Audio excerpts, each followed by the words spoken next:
আগামীকাল 14 ডিসেম্বর শহীদ বুদ্ধিজীবী দিবস।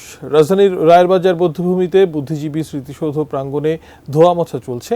বিস্তারিত জানাচ্ছেন সহকর্মী কিশোর জাহান।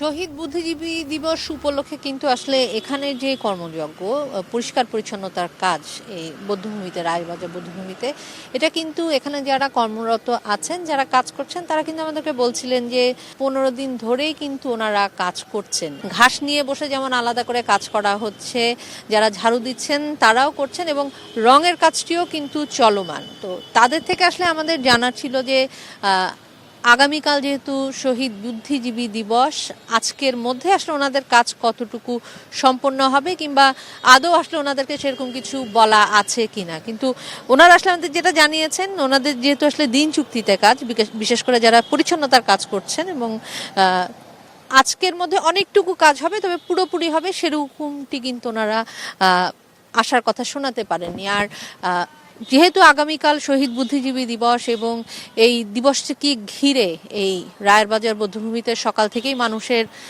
ঢল নামে শ্রদ্ধা জানাতে আসেন সকলে শহীদদের। তো এক ধরনের প্রস্তুতি তো আসলে চলে, কিন্তু পুরো বছর ধরে আসলে ডিসেম্বরে যেই ধরনের প্রস্তুতি বা পরিচ্ছন্নতা নেওয়া হয় একটি দিনের জন্য, সারা বছর কিন্তু আসলে বলতে হবে অবহেলার মধ্যেই থাকে এই রায়েরবাজার বধ্যভূমি। তারপর আসলে সব মিলিয়ে বিভিন্ন ধরনের যে ডিপার্টমেন্টগুলো আছে, যারা আসলে আজকে কাজে নেমেছেন বা কাজ করছেন বিগত 15 দিন ধরে, ওনারা বলছিলেন যে একটি বিশেষ দিনকে ধরেই আসলে ওনাদেরকে এখানে সবসময় আনা হয় কিংবা কাজ করা হয়। তবে কিছু কিছু ডিপার্টমেন্ট আছে যারা আসলে বছরে হয়তো বা একবার দুবার আসেন এখানের ঘাসগুলো পরিচর্যা করে দিতে কিংবা গাছগুলো পরিচর্যা করে দিতে।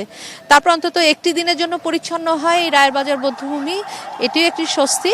তবে আজকের মধ্যে হয়তো বা কাজ শেষ হতে পারে, তবে যতটুকু বাকি থাকবে হয়তো বা কালকে সকালে ওনারা করবেন, সেরকমটি আমাদের জানিয়েছেন।